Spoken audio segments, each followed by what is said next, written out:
전우영의 픽입니다. 세계 대다수 나라 사람들이 자기 나라 이름이 무슨 뜻인지 압니다. 우리나라 이름 대한민국 무슨 뜻인지 알고 불러오셨던가요? 당장 한자문화권에 있는 나라들만 보더라도 중국 그러면 세계의 중심이라는 자기들 나름의 자부심을 담았습니다. 일본, 해 뜨는 나라라는 뜻이었죠. 한국, 무슨 뜻일까요? 그래서 오늘 제헌절 기념 픽에서는 대한이라는 나라 이름의 뜻에 대해서 쓰면서도 잘들 모르고 썼던 그 이름에 대해서, 우리의 이름에 대해서 한번 말씀드려 볼까 합니다. 1948년 제헌헌법 첫 문장은 유구한 역사와 전통에 빛나는 우리들 대한국민은 기미 3.1운동으로 대한민국을 건립하여로 시작했습니다. 주어를 대한국민이라고 썼고 대한국민이 대한민국을 건립했다고 하는 그런 문장을 만들었죠. 좀 이상하지 않은가요? 대한민국이 있기 전에 대한국민이 있었다고 썼습니다. 그 대한국민은 해석하기에 따라서는 대한제국 국민이 될 수도 있습니다만은 그런 뜻으로만 쓴 것은 아니겠죠. 이 문장을 만들 때 문장을 썼던 사람들의 고민을 우리가 짐작할 수 있을 겁니다. 사실은 제헌국회가 구성되어서 헌법 기초 작업을 하는 동안에 세간에서는 국호 문제를 둘러싸고 논란이 분분했습니다. 대한민국 임시정부를 계승하자 말자 하는 논의에서부터 시작해서 어떤 국호를 지어야 할 것이냐에 이르기까지 여러 이야기가 나왔죠. 사실은 대한민국이라는 이름이 큰 지지를 받지는 못했습니다. 그 결정이 보도된 다음에도 그에 대한 반발의 소리가 높았었고요. 반발의 이유는 이런 것들이었습니다. 첫째, 대한의 한은 고종이 지은 이름이다. 우리가 민주공화국을 수립하는 이 시점에서 만국의 군주가 지은 이름을 그대로 쓴다는 것이 가당한 일이냐라는 것. 두 번째, 대한의 한은 삼한에서 따온 것이다. 우리 역사상 삼한 시대가 무슨 자랑스러운 시대였느냐. 무엇을 본받을 가치가 있는 것이냐. 설령 있었다 하더라도 지금 다 잊힌 것 아니냐. 이런 이야기였죠. 세 번째로는 설사 한을 쓰더라도 그 앞에 작은 나라 주제에 대자를 붙여서 대한이라고 하는 것은 세계에 오히려 남사스러운 일이다. 이런 비판들이 굉장히 많았습니다. 그럼 어떤 국호가 좋으냐라고 이제 몇몇 신문들에서 전문가들한테, 지식인들한테 의견을 들어보았습니다. 많은 사람들이 그런 이야기를 했습니다. 조선 안 된다. 망한 나라일 뿐만 아니라 원래 대한제국이었던 나라 이름을 일본이 강제로 바꿔놓은 것이 조선인데 그 이름을 또 쓰기는 좀 그렇다. 그럼 어떤 이름이 가장 좋으냐? 외국인들이 다들 우리나라를 코리아라고 부르고 있으니 그 코리아의 우리말, 코리아로 알려지게 된 계기였던 그 시대, 고려라는 이름을 쓰는 것이 가장 좋겠다. 이게 여론으로서는 다수였습니다. 그래서 나라 이름이 고려가 될 것이라고 미리 예상한 어떤 학교는 학교 이름을 선점하기 위해서 고려 대학교라고 지었다는 이야기도 있습니다. 네, 이런 여러 가지 반론, 반발에도 불구하고 대한민국으로 끝내 제헌헌법에서 이름을 확정한 이유는 첫 번째는 당연히 대한민국 임시정부의 법통을 개성하겠다고는 인식 때문이었겠죠. 그러니까 3.1운동 이후 대한민국으로 이름을 정할 때에도 비슷한 논란이 있었습니다. 아시다시피 고종이 지은 이름을 그대로 쓸 수 있느냐, 나라 이름을 이제 새로 짓자라는 의견이 있었을 때에 알려지기로는 이제 작은 사실 하나만 알려져 있죠. 신서구 선생이 대한으로 망했으니 대한으로 흥합시다 이렇게 해서 그냥 대한민국으로 정했다고. 그럼 대한이란 이름을 애초에 지을 때는 어떤 의미를 담아줄까요? 사실 이름 짓는다는 것은 어떤 대상에 대해 가장 강력한 권력적 행위입니다. 이름 붙이는 것은 그 대상의 본질을 규정하고 그 대상에 대한 이름 짓는 자의 기대와 희망을 표현하는 일이기도 합니다. 함부로 이름을 짓지는 않죠. 1897년 스스로 황제가 되고 나라를 제국으로 승격시키기로 결정한 고종이 한이라는 이름을 지었을 때 여기에 어떤 기대와 어떤 희망을 품었던 것일까요? 그리고 그 기대와 희망이 대한민국 임시정부 수립 당시에도, 그리고 1948년 대한민국 정부 수립 당시에도 여전히 유효한 것이었을까요? 그리고 지금은 어떨까요? 한이라는 국호에는 그 일관성이 담겨 있을 것 같습니다. 저는 그렇게 생각합니다. 1897년 당시 생각에서는 제국은 나라 이름이 한 글자여야 한다라는 그런 상식적 믿음이 있었습니다.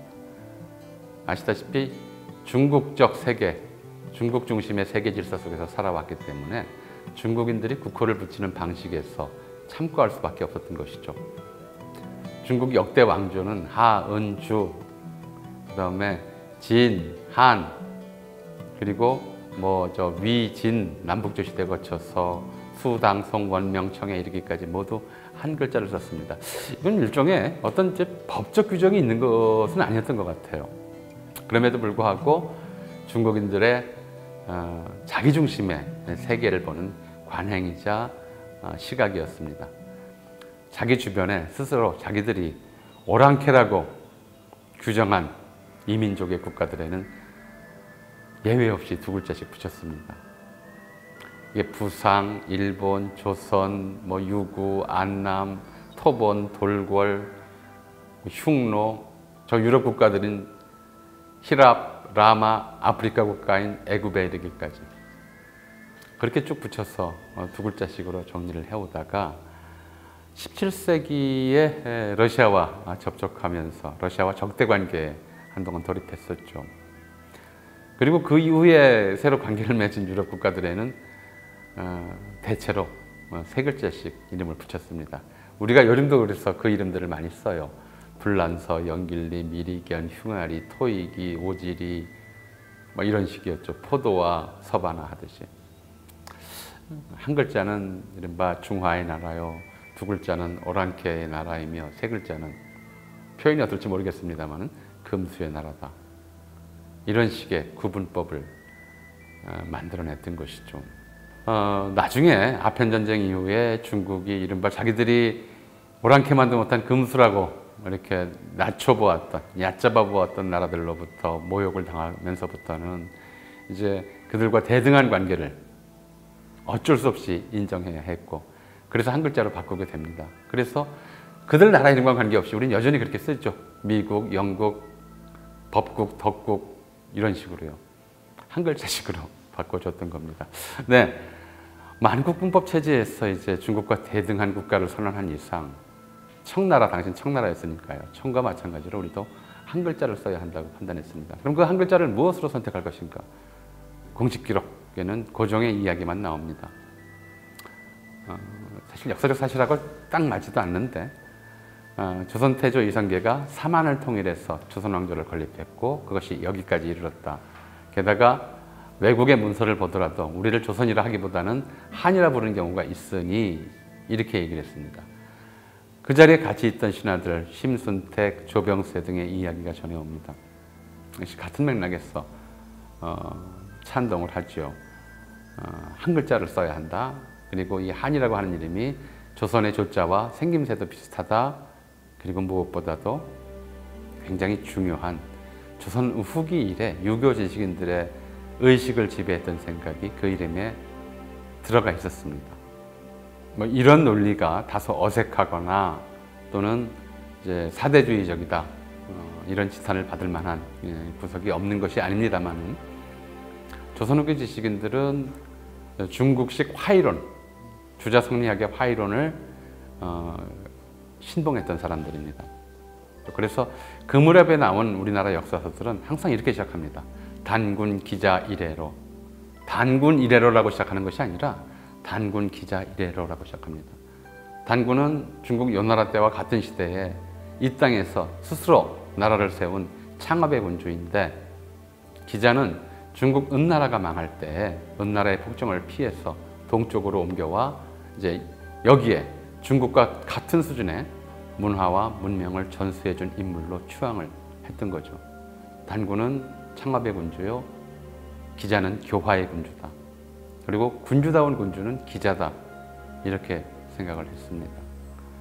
나중에 이제 조선 후기 역사학자들이 인식한 바로는, 또는 조선 후기 지식인들이 인식한 바로는, 이 기자조선을 힘으로, 폭력으로 무너뜨린 그런 이제 역적 정권이 위만조선이 된 것이고요.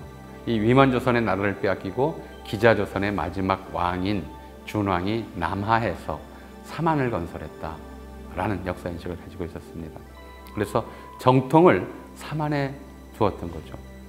사만의 한에 대해서는 이것이 우리말 하나 할 때 한과 같은 뜻으로서 으뜸이다, 최고다, 처음이다, 이런 뜻을 가진 글자다. 그래서 대한의 한도 그런 뜻이다 라고 하는 주장이 있습니다만은 고종당대에는 그런 생각을 하진 않았습니다.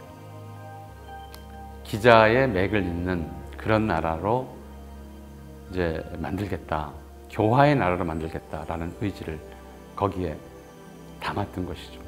아시다시피 이 대한제국 선포 이후에 만들어진 노래가 지금 우리가 부르는 애국가입니다. 애국가 후렴구 한번 생각해 보실까요? 대한 사람 대한으로 길이 보전하세. 힘나고 자랑스럽고 자부심이 느껴지고 그런 가사인가요? 이 나라가 언제 망할지 모르겠다고 하는 불안감, 위기감이 이 가사에 오롯이 담겨 있습니다. 그래서 우리 대한 사람이 이 대한이란 이름으로 잘 지키고 보존합시다, 이 간절함을 표현한 거예요. 그런 이제 위기의식 속에 있었던 상황입니다.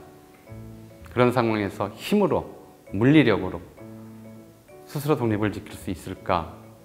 그 이름을 지은 고종 자신도, 그 자리에 같이 있었던 대신들도 동조하기가 어려웠던 것이죠.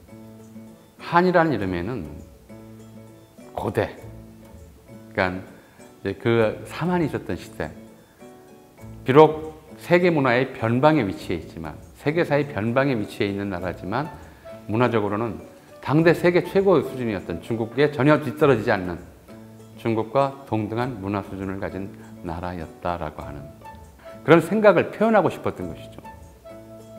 그래서 고종이 대한이라는 이름을 지었을 때, 대자는 그 당시에 관행적으로 쓰던 대영제국, 대청제국, 대일본제국 하듯이 관행적으로 쓰던 접사였고, 나라 이름은 제국의 이름 한 글자 한이었고, 그 다음에 국채로 표시한 것이 황제의 나라 제국이었습니다. 그렇게 해서 만든 이름이 대한제국이었죠. 이때 대한은 그러니까 힘이 아니라 문화로서, 무력이 아니라 교화로서 다스리는 나라, 그러면서도 세계 최고 수준의 문화를 만들어내는 나라, 문화를 지키는 나라, 그렇게 해서 이른바 독립국으로서의, 문명국으로서의 자격을 갖춘 나라라는 그런 생각이, 그런 나라를 만들어야 한다는 생각이 담겨 있었던 겁니다.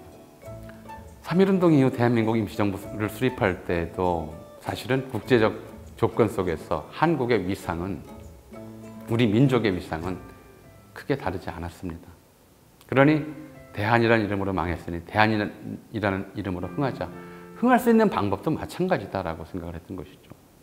전에 픽에서도 한번 말씀드렸습니다마는 백범 김구 선생이 나의 소원에서 우리가 힘으로, 부력으로 세계 최고가 되고자 하는 것이 아니요 문화로 세계 최고가 되고자 하는 것이다 라고 이야기했던 것도 바로 이 한이라는 국호에 담았던 당대 우리 조상들의 정신이 계승된 결과입니다. 그리고 그것이 대한민국 정부 수립에 이르기까지 이어졌던 것이죠.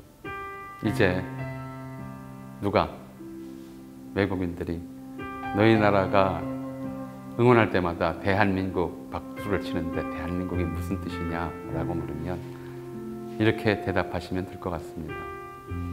우리가 비록 작은 나라이지만 문화적으로 세계 최고 수준이 되기를 지향하는 그런 나라이다, 그런 민족이다, 그런 우리의 공통된 마음을, 생각을 이 국호에 담은 것이다 라고요. 네, 전우용의 픽, 오늘은 이걸로 마치겠습니다. 감사합니다.